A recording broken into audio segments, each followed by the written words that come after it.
Olá, eu sou o Francisco Pinto Balsemão. Este é o podcast Deixar o Mundo Melhor.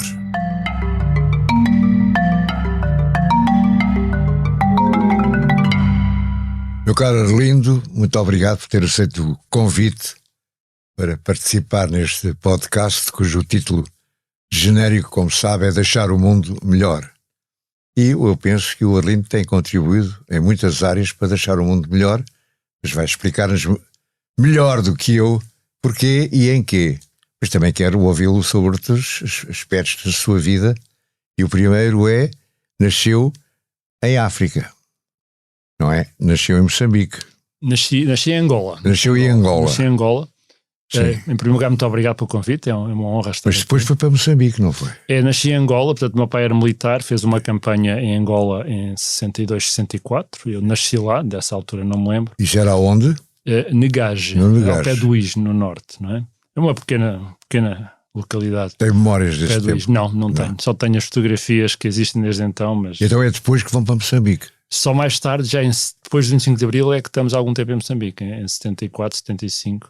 E aí já se lembra melhor? Aí lembro. Não só lembro como estava a ouvir a entrevista, uma das tuas entrevistas, que de facto a África deixa marcas, mesmo quando se é novo, isso está há pouco tempo, mas a África deixa marcas, o estilo de vida, o calor, as paisagens, tudo isso é muito diferente. E portanto, desde então que tenho uma grande atração por África, já tive a oportunidade de lá voltar várias vezes, a Luanda, a Moçambique, outros países africanos, e continuo com uma enorme atração por África. E em Moçambique viveram aonde? Em Moçambique vivemos em Nacala, que é no norte. Sim, é um belo porto, Nampula. Fantástico porto. Exatamente, que agora tem um porto Nacala e um aeroporto internacional. Portanto, Nacala agora, a base onde eu me lembro, tenho gratas memórias, agora é um aeroporto internacional de Nacala. Nunca mais lá voltou? Nunca mais voltei a Nacala, quero voltar. Já voltei a Moçambique, mas não a Nacala. E tem amigos em Moçambique desde aí? Não, eu era muito novo, não é? Eu tinha 12 anos e, portanto, perdi o traço, perdi o rasto aos colegas que tive da altura. As pessoas que eu conhecia eram mais velhas e vieram para Portugal, e, portanto... Mas tal como outras pessoas, que já aqui estiveram algumas, conservou alguma ligação à África? É uma ligação emocional. Enfim, para dizer a verdade, tinha lá a família na altura. O meu padrinho estava lá, a minha madrinha estava lá, em Tete.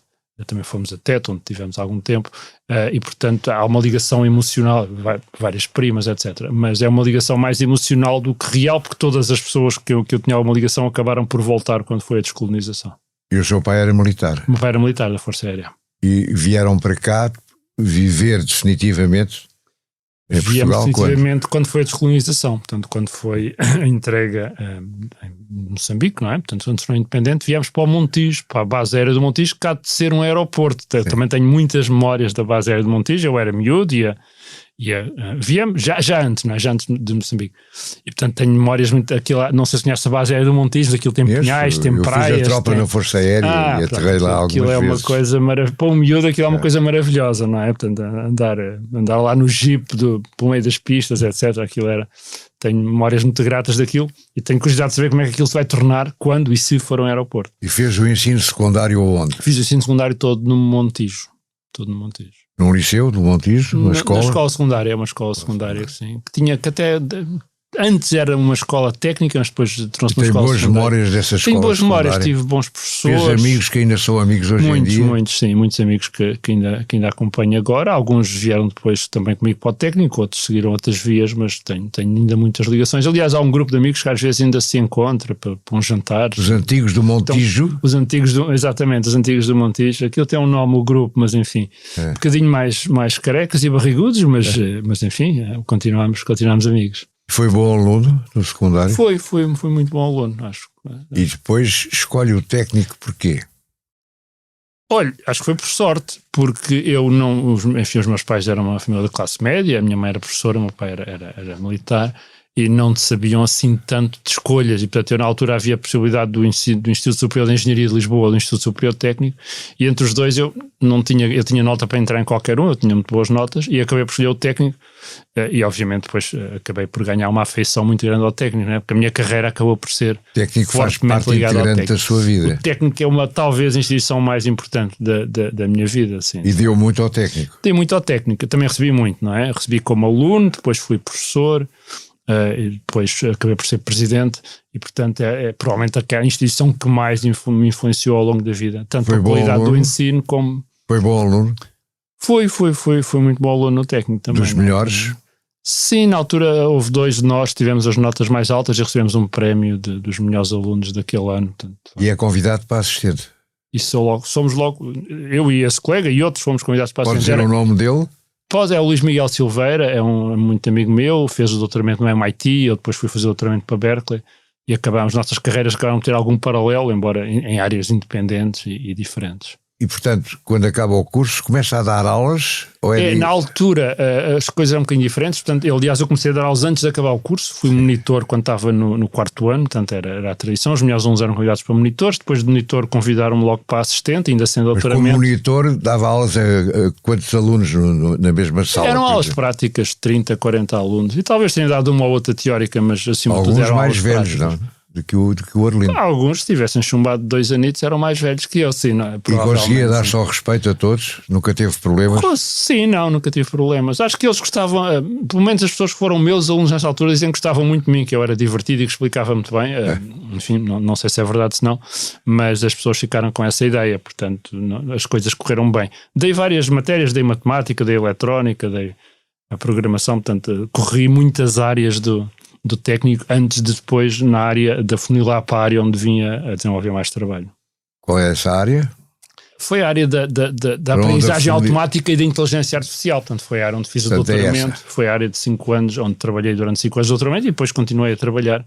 Portanto, basicamente a ideia de fazer as máquinas aprender, uma ideia que me fascinou desde o princípio e que fui para Berkeley trabalhar nessa área. Já vamos falar sobre isso, sobre se as máquinas aprendem demais ou não, mas isso é outro tema. E continuar com a sua carreira académica e vai para Berkeley quando? Em 89, fui para Berkeley em 89. Que idade tem nessa altura? 26.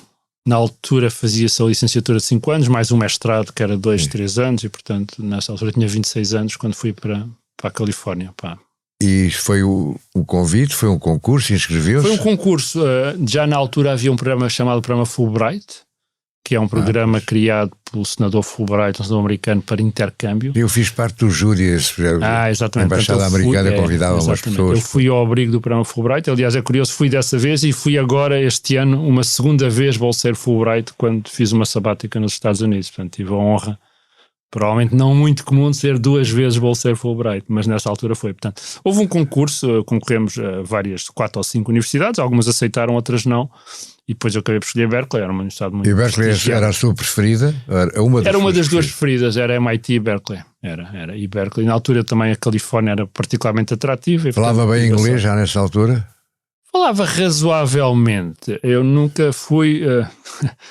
tinha a ouvir a Maria Mota, nunca fui particularmente bom com línguas, mas pronto, falava razoavelmente. Eu já tinha estado no CERN, na Suíça, portanto quando acabei o curso tive alguns meses no CERN, num programa criado pelo José Maria Ngago, de colaboração entre Portugal. Grande alma do próprio CERN. Grande alma do próprio CERN e em particular a relação de Portugal com o CERN, como sabe. Portanto, estive no verão de 86, estive no CERN e foi ali uma imersão rápida, portanto durante uns 4 meses ou o que foi, só falei inglês, enfim, dia e noite, e portanto foi ali uma aceleração. Já falava inglês, mas isso deu-me um bocadinho mais à vontade e portanto quando cheguei aos Estados Unidos não tive grande dificuldade. E em Berkeley está há quanto tempo? Berkeley estou um bocadinho mais de 5 anos e meio.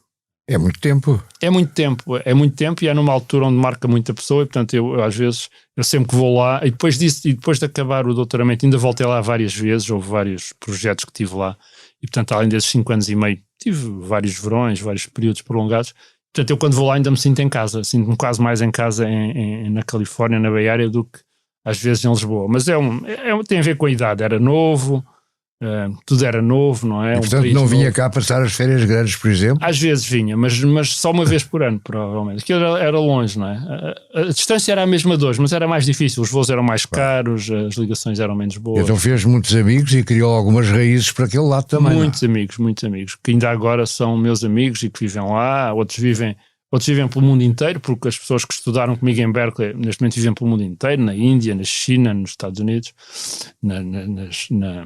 enfim, em toda a Ásia, e portanto todos eles mantemos em contacto, e alguns amigos portugueses que vivem em Berkeley com os quais também temos uma relação particularmente forte. E alguns desses amigos estrangeiros ou portugueses distinguiram-se depois com carreiras excepcionais, com nomes que ficaram... Sim, muitos deles, enfim, nenhum chegou ao Prémio Nobel, a nossa área, os Prémios Nobel não são comuns, mas muitos deles são professores no MIT, em Princeton, em Colômbia, portanto são professores de topo ou chairs dessas áreas, e portanto muitos deles tiveram de facto essa projeção. Eu optei por não ficar nos Estados Unidos, uma decisão que ainda agora não sei se foi acertada ou não, quando vejo as carreiras dos meus colegas, mas enfim, também dei uma contribuição aqui em Portugal, também acho que acabou por ser útil.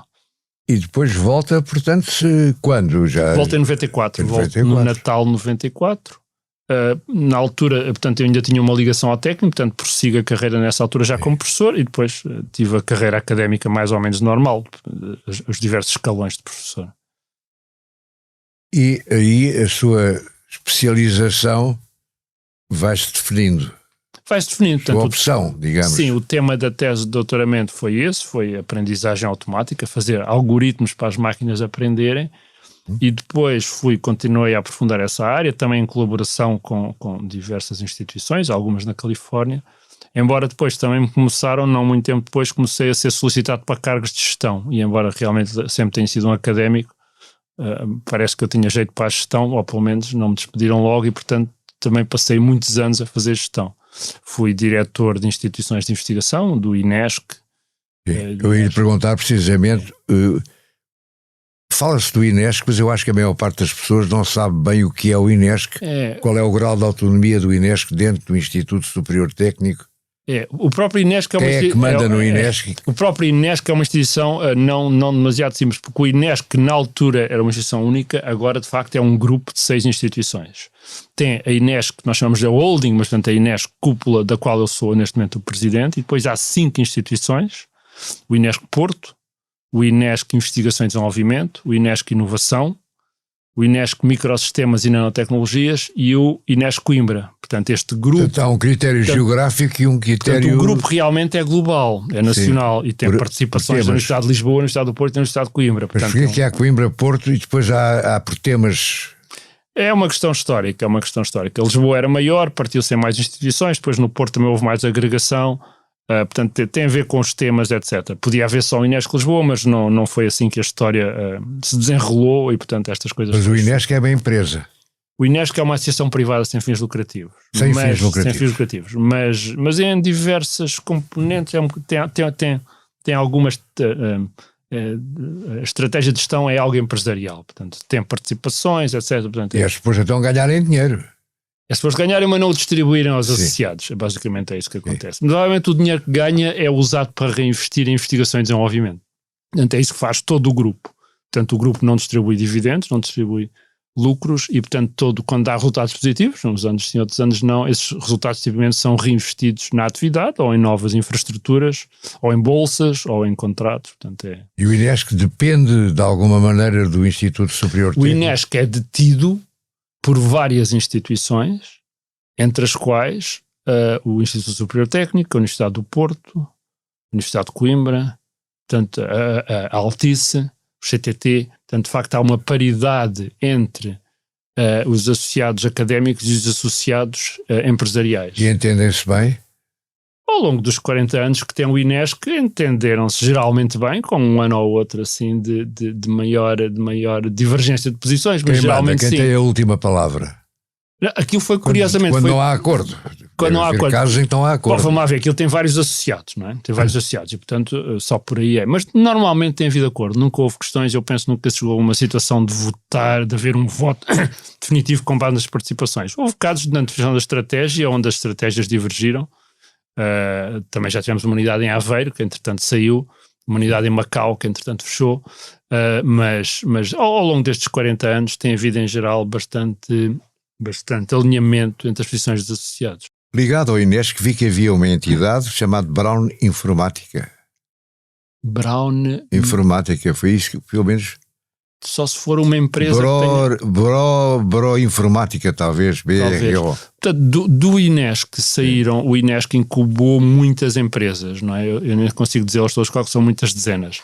E, portanto, algumas delas, é possível que essa seja uma delas, não tenho a certeza. Mas, e, portanto, saíram empresas como a iTech, mesmo a Nova Base, uma grande empresa, portanto, foram empresas de alguma maneira tiveram alguma relação com o Inesc. As empresas nascem ali e depois muitas delas nasceram mesmo, outras tiveram uma relação. E o Inesc depois não manda mais nelas? Nunca mais? Em algumas o Inesc tem uma participação, outras autonomizam-se e seguem a sua vida. Portanto, mas realmente a última vez que fizemos as contas eram mais de 40 empresas que tinham sido incubadas ou de alguma maneira tinham alguma relação. Isso é um sinal de produtividade e de deixar o mundo melhor, em princípio, não? O sistema Inesc, eu acho que tem... Não se esqueça que o Inesc, quando foi criado há 40 anos, em 1980... foi a primeira instituição com este modelo. Portanto, foi a primeira instituição a criar uma associação privada sem fins lucrativos cujo objetivo era a investigação e desenvolvimento. Esse modelo veio a ser copiado por muitas instituições, incluindo o IMM, o Instituto de Medicina Molecular, o Instituto de Telecomunicações, vários institutos no Norte. Sim. Portanto, o Inesc foi o precursor em Portugal deste modelo de criar instituições privadas sem fins lucrativos, cujo objetivo é essencialmente a investigação e desenvolvimento, porque na altura era muito difícil fazer investigação dentro das universidades. E, portanto, optou-se por este modelo, e este modelo veio a fazer escola em Portugal, mas o Inesc, de alguma maneira, é pioneiro. Na altura foi o José Tribolé, o João Lourenço Fernandes, e depois, mais tarde, o Luís Vidigal, o José Alves Marques e o Guilherme Arroz, que, de alguma maneira, criaram e desenvolveram este modelo. O Arlindo, depois, um pouco mais tarde, penso eu, em 2012... é presidente do Instituto Superior Técnico. Depois nessa brincadeira... E fica nesse cargo há alguns anos, não é? Fiquei os anos permitidos pela lei. Portanto, há um mandato, há um limite de mandatos de 8 anos. Portanto, fiquei entre 2012 e 2019. 8 anos é bom, aprendi muito. Aprendi muito, foi muito interessante. E depois saí em 2019 justamente porque cheguei ao limite dos 8 anos. Portanto, tal como os reitores não se podem estar mais... E como reitor, como é que se dava com o Inesc? Estávamos bem, portanto, como presidente do técnico nessa altura estava do outro lado, não era? Portanto, exato, o presidente do técnico era dono de uma parte do Inesc. Havia conflito? Não, é muito, muito alinhado. Note que o Inesc, o sistema Inesc, tal como o Instituto de Telecomunicações, tal como o IDMEC, este é de mecânica, são institutos que colaboram na missão do técnico. Portanto, grande parte da investigação do técnico é feita nestes institutos. Sim. A maior parte até, para dizer a verdade. Por razões de agilidade administrativa, essencialmente. E, portanto, há ali um alinhamento, muito forte. Há ali um alinhamento muito forte entre os objetivos destes institutos e do técnico. Portanto, pensa que é um modelo específico e só possível no Instituto Superior Técnico? Não. Também existe no Porto, ligado à Universidade do Porto, à Universidade de Coimbra, todas elas têm. Funciona. O Inesc Porto, que é detido pelo Inesc e pela Universidade do Porto e por outras instituições, é o mesmo modelo. Tem basicamente a ver que a burocracia no sistema público é muito pesada. E, portanto, é mais fácil criar uma instituição privada e os investigadores desenvolverem e os professores desenvolverem atividade aí do que desenvolverem atividade no público. Por exemplo, comprar uma viagem, comprar um reagente, comprar um equipamento, é muito mais fácil fazer uma instituição privada do que numa instituição pública, como penso que tem conhecimento. E, portanto, isso é a razão essencial pela qual se criaram as instituições mais ágeis e mais eficazes. Tem algumas ideias sobre como melhorar as instituições públicas para que não padeçam desses Temos males. andado a discutir isto há dezenas de anos, ainda não conseguimos chegar, quer dizer, há o princípio básico de que as pessoas estão a roubar e, portanto, tem de haver muita burocracia para evitar isso. Eu acho que realmente acaba por não funcionar.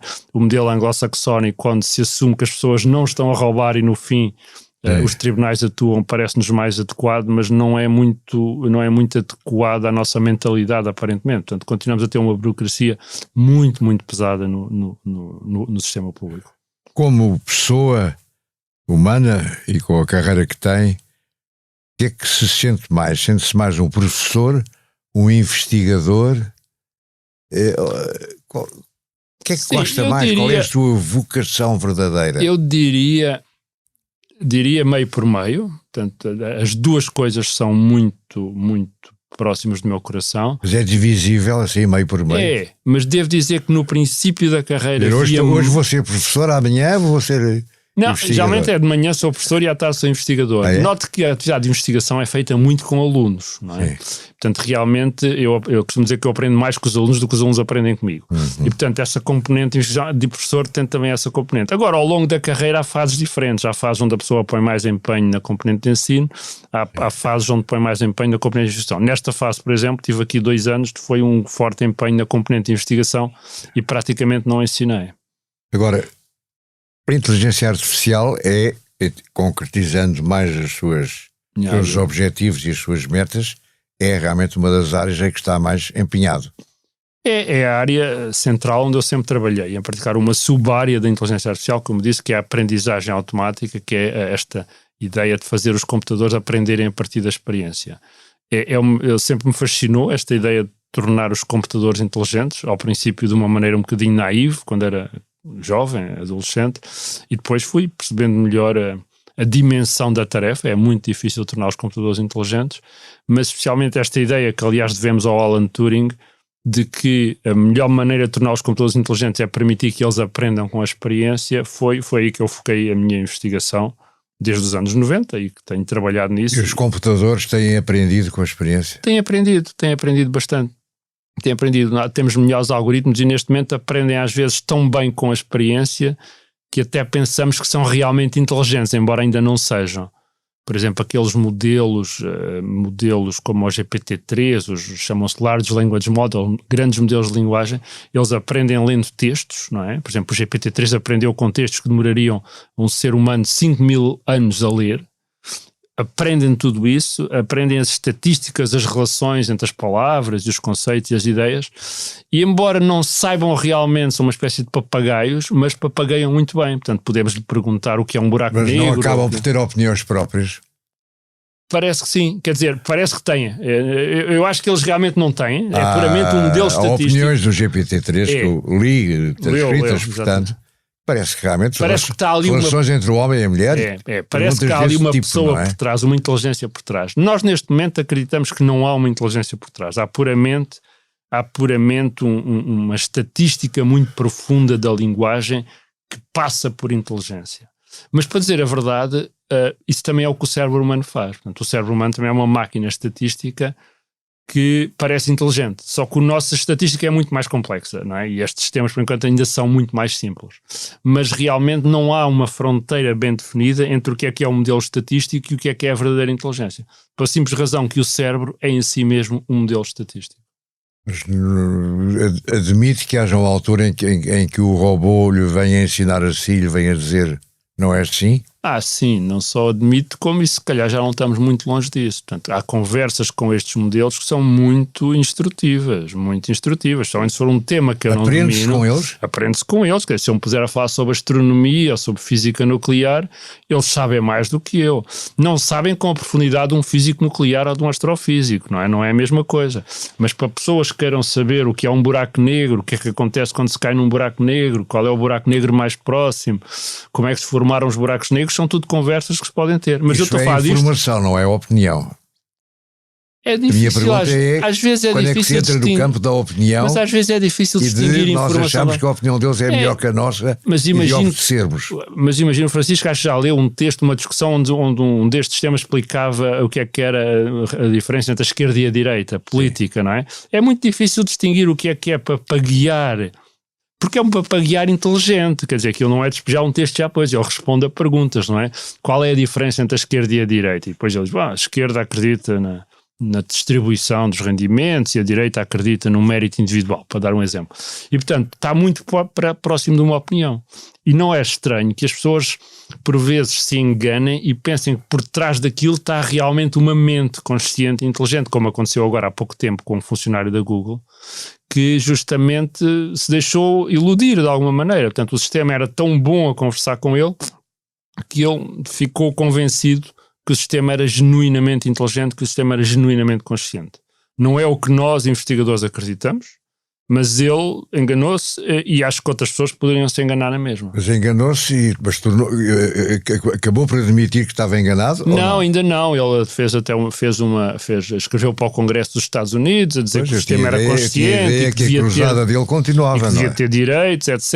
Até correu o boato que o sistema tinha arranjado um advogado, mas enfim, por enquanto são fé diversos, ainda não estamos nesse nível. Não sei se não poderemos estar nesse nível daqui a 10 anos, ou daqui a 15, ou daqui a 20. Nós neste momento estamos a trabalhar ativamente para resolver as limitações destes sistemas, não é? Por exemplo, o Arlindo ou pelo menos foi grande jogador de xadrez. Já jogou xadrez contra um robô? Já joguei. E o que é que lhe aconteceu? Nos bons tempos em que os computadores não eram tão fortes. Portanto, eu joguei xadrez muito a sério até entrar para a universidade, até entrar em 80. Portanto, na altura, aliás, cheguei a pensar... Não estou a falar dessa altura, estou a falar de agora. Não, mas nessa altura eu cheguei até a pensar seguir uma carreira de xadrezista profissional em vez de... Sim, mas ainda bem que não fiz, porque é uma carreira difícil. Mas nessa altura, nos anos 80, mesmo no princípio dos anos 90, era possível jogar com computadores e não perder sistematicamente. No fim dos anos 90 isso tornou-se impossível. Portanto, agora não só eu perco 100% dos jogos com o computador, como os melhores jogadores do mundo, o campeão mundial perde 100% dos jogos com o computador. Os grandes campeões russos, etc. Todos eles. Portanto, desde o Kasparov foi derrotado por um computador em 1998. Mas desde então os jogadores humanos estão mais ou menos ao mesmo nível, mais coisa, menos coisa, talvez um bocadinho acima, mas os computadores estão muito mais fortes. Neste momento é completamente impossível um jogador, uma pessoa... Isso leva-nos a outro ponto, que é o metaverso. Quer dizer, até que ponto é que vamos passar a viver num mundo em que os computadores dizem mais ou menos o que temos de fazer, o metaverso é um conceito ortogonal e complementar. É a ideia da realidade virtual, a ideia que poderemos viver numa realidade virtual, que são onde existem agentes inteligentes, computadores inteligentes, programas inteligentes, e que nessa realidade virtual se desenrolará grande parte das nossas vidas. Isso não é tão estranho como possa parecer, porque neste momento já há muitos jovens que passam uma parte muito grande da vida deles em jogos com outros agentes, etc. Não é? Só ainda não tem aquela imersão total que resulta de pormos uns óculos e parecer que estamos num espaço físico, mas os jogos mais sofisticados da atualidade já estão muito próximo do metaverso. E, portanto, já houve uma invenção que foi o Second World. O Second Life, exatamente. Já há uns o Second Life eu na altura experimentei, ele deve ter tem mais de 10 anos. E funcionava. Não era imersivo. Qual é o salto qualitativo que não acontece era imersivo. Agora? Portanto, há várias coisas. Portanto, não era imersivo, ou seja, nós víamos aquilo no ecrã, não era? Portanto, imagine que está com uns óculos de realidade virtual e em vez de ver no ecrã, está lá dentro e olha à volta e vê. Portanto, essa é a ideia. Essa tecnologia ainda não existe realmente agora, madura. Mas a realidade aumentada não é em parte isso. A realidade aumentada é sobrepor esta realidade virtual à realidade real. É andarmos aqui pelo mundo e, por exemplo, aparecer aqui um rótulozinho que diz Francisco Balsemão, Joana, e portanto a gente saber. Portanto, a realidade virtual é uma imersão completa no mundo, é uma imersão completa num mundo diferente, no mundo virtual. As pessoas que acreditam que isso será um grande negócio acham que muitas pessoas vão preferir viver uma parte significativa das suas vidas no metaverso, no mundo virtual. E etc. Os robôs no mundo normal andam a fazer o que nós não fazemos. E os mundos, eventualmente até podem ser os nossos agentes no mundo real, não é? Eu posso estar num mundo virtual e, por exemplo, ter um robô que anda a passear no Grand Canyon e é como se eu estivesse fisicamente no Grand Canyon. Portanto, é um bocadinho esta mistura entre os mundos virtuais e os mundos reais. É possível que, de facto, isso depois não levanta problemas políticos? Quem manda? Em quem? Bom, o metaverso, tal como a internet, levanta, não é? Tal como a internet não é realmente ninguém, com todos os desafios que tem, o metaverso tem um bocadinho o mesmo problema e o desafio. Provavelmente será propriedade ou controlado por grandes empresas, tal como a internet. Portanto, é uma questão política. Ou seja, os Estados já perderam um bocado da sua influência e é possível que num futuro não muito distante venham a perder ainda mais à medida que as pessoas gastam dinheiro, fazem dinheiro no metaverso, tal como já fazem na internet, tal como já usam criptomoedas. Ainda é uma coisa marginal, mas poderá ser menos marginal no futuro. E isso não o preocupa? Preocupa, não é? Mas há coisas que me preocupam mais. Preocupa mais a guerra no mundo real do que uma guerra no mundo virtual, apesar de tudo, não é? Preocupa mais a fome e o sofrimento no mundo real do que o que as pessoas possam fazer no mundo virtual. Apesar de tudo, eu acho que os maiores desafios que temos estão no mundo real. Sem prejuízo dos mundos virtuais poderem trazer desafios adicionais, não é? O Arlindo tem 4 filhas. Temos 4 filhas. E a sua atual mulher é professora também. É também professora, sim. É catedrática dos algoritmos, como ela me disse uma vez. A área dela é algoritmos e muito aplicados à biologia, portanto, biologia computacional, portanto, processamento de dados biológicos. E comunicam bem entre os dois? Sim, falamos muito bem. Eu também trabalho em algoritmos. Aliás, nós conhecemos profissionalmente, trabalhando em projetos conjuntos e, portanto, desde então que temos colaborado. E as filhas têm alguma vocação nestas áreas que tivemos a falar? As filhas, 3 são ou vão ser engenheiras e uma economista. Portanto, elas herdaram uma componente forte de tração para a engenharia. Para acabarmos, já entrou no mundo das NFTs, Non-Fungible Tokens? Já. Outro dia Comprou alguma coisa? Tentei vender. Tentei fazer. Ninguém comprou. Vender em bitcoins? Tentei vender em bitcoins ou noutra cryptocurrency, sim, mas tentei vender. Sim, numa cryptocurrency. Exatamente. Na altura ninguém comprou, a obra também não era nada assim por aí além, não é? Pode saber o que era?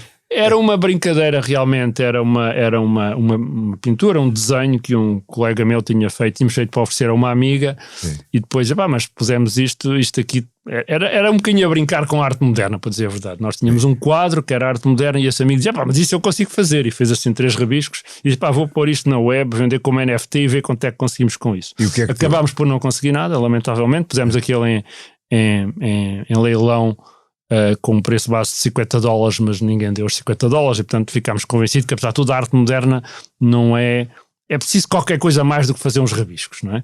Por outro lado, é preciso dizer que a parte mais importante dos NFTs é quem vende, não é? Se fosse o Cristiano Ronaldo a vender aquele rabisco, tenho a certeza que alguém tinha dado não só 50 como $50 mil. Portanto, é preciso ver que os NFTs dependem muito da pessoa que está a vender. Se o Francisco fizer um NFT, tenho a certeza que vai haver pessoas a comprar. Eu, como sou assim uma pessoa desconhecida, ninguém se interessou muito. Ninguém se interessou muito, mas portanto temos de perceber que é isso, não é? Se for uma Marisa ou se for um ator famoso a pôr um NFT de um desenho que ele fez ou de uma fotografia sua, tem um valor completamente diferente de uma pessoa desconhecida. Mas os compradores depois o que é que fazem aos NFTs? Repare que quando eu compro o NFT, eu realmente a única coisa que eu fico é com o direito moral àquela obra digital. Portanto, não há nada mais, não é como uma obra física com a qual eu fico. Mas só eu é que posso ver a obra digital? Qualquer pessoa pode ver. Portanto, a única coisa que tem é um direito moral, não é? É como se eu lhe vendesse a Ponte sobre Tejo, não é? Eu vendo-lhe a Ponte sobre Tejo, você fica dono da Ponte sobre Tejo, você é dono, toda a gente pode usar a ponte, toda a gente pode ver a ponte, mas Francisco é o dono da Ponte sobre Tejo. Se eu um dia disser que não quer que ninguém use a ponte, não pode? Não pode. Então, a única coisa que pode dizer é que ninguém pode vender a ponte. Sim. Ninguém pode vender a ponte que é sua, mas não pode fazer mais nada. Portanto, os NFTs é uma garantia, eu não chamaria legal, mas é uma garantia algorítmica, moral, de que aquela peça digital, um quadro ou um texto Sim. ou uma fotografia, são seus. Toda a gente pode ter cópias daquilo, mas você diz que é seu, não é? Imagine, isto é mais interessante quando a obra digital é original. Entra o dinheiro, se toda a gente pode ter cópias sem pagar? Pode, mas não são os donos. Mas você pode dizer, eu sou o dono daquilo. E há de reconhecer que apesar de tudo isto é um incentivo significativo, mas não é? Pode haver 100 donos. Não, só pode haver um dono. Toda a gente pode ter uma cópia, mas o dono é só um. Essa é que é a coisa do NFT. Da mesma maneira que se eu tivesse uma Mona Lisa, não é? Sim. Mesmo que a Mona Lisa esteja no Louvre e toda a gente a veja da mesma maneira que eu digo, não, a Mona Lisa é minha. Ou outro quadro, não é? E portanto é esse. Mas é um negócio um bocadinho original, temos de reconhecer. Porque a propriedade que o NFT me dá não me dá nenhum direito de evitar a cópia do mesmo. Só me dá o direito moral de dizer que é meu. É como o meu exemplo, não é? Compro a Mona Lisa, dou ali ao Museu de Arte Antiga de Lisboa e digo, este quadro é meu. Então a gente sabe que o quadro é meu, mas não tem nenhum benefício particular por ter o quadro. Pode pedir, pode exigir que quem vá àquela sala pague mais não sei quanto. Sim, no caso do quadro não é um bom exemplo. Eu podia lá buscar o quadro de volta, não é? E ninguém pode fazer cópias. Mas é um direito um bocadinho moral, porque estas peças são digitais, não é? Portanto, eu não posso ir buscar o original, porque qualquer pessoa pode ter uma cópia igualzinha da mesma coisa. Portanto, o conceito de ir lá buscar o original ou impedir a cópia do original não resulta do NFT. Deixar o mundo melhor tem o patrocínio da Hyundai. Juntos avançamos para uma mobilidade mais sustentável. Porque o que move a Hyundai hoje é garantir um mundo melhor às gerações de amanhã. Hyundai. Mudamos o futuro. Para acabarmos, sei que tem feito este estágio, este período de... É que se diz? Tive agora uma sabática no MIT, em Cambridge, nos Estados em Unidos, Boston. e agora vai para o Japão. E agora vou para o Japão. O que é que espera aprender ou ver ou conhecer no Japão? Portanto, a carreira académica tem uma grande benesse, que é de 7 em 7 anos temos um ano onde não temos de dar aulas e podemos usar para a atualização científica. E, portanto, eu usei esta parte no MIT para colaborar com vários grupos, um dos quais um grupo interessante que trabalha que investiga o comportamento de cérebros de primatas, de macacos, e tenta comparar esse comportamento com sistemas artificiais de inteligência artificial. E agora vou para o Japão colaborar com um professor da Universidade de Tóquio, Kenji Yamanouchi, que trabalha, é uma coisa um bocadinho técnica, mas trabalha em modelos de atenção, trabalha em modelar como é que nós prestamos atenção a determinadas coisas e como é que isso afeta a forma como pensamos. Portanto, nós não estamos, quando estamos a falar, eu agora estou a prestar atenção ao Francisco ou à Joana e portanto, isso afeta a maneira como nos comportamos.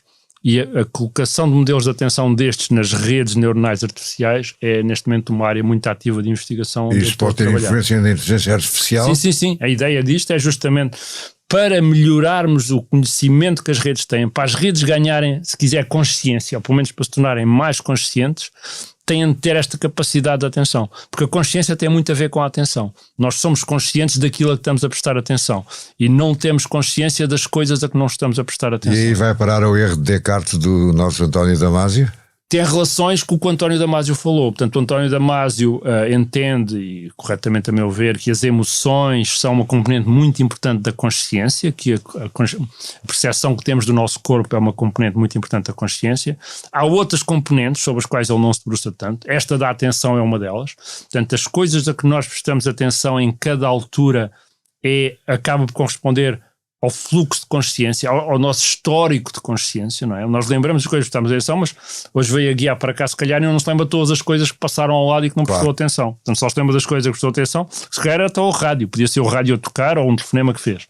E, portanto, esse chama-se em inglês The Flow of Consciousness, que é a sequência de eventos aos quais prestamos atenção ao longo do dia. Isso acaba por ser a história consciente que nós temos. É uma outra componente da consciência, além da componente de sentimentos e de emoções que o Damasio refere. E depois há outras componentes, mas essas duas são... Apetece-lhe viver 2 meses no Japão. Conhece o Japão? Já tive, achei um país fascinante. Preferia que não tivesse com esta história do Covid, ele tem muitas regras neste momento de entrada, mas eu... E vai viver em Tóquio? Vou viver em Tóquio, sim, em Tóquio.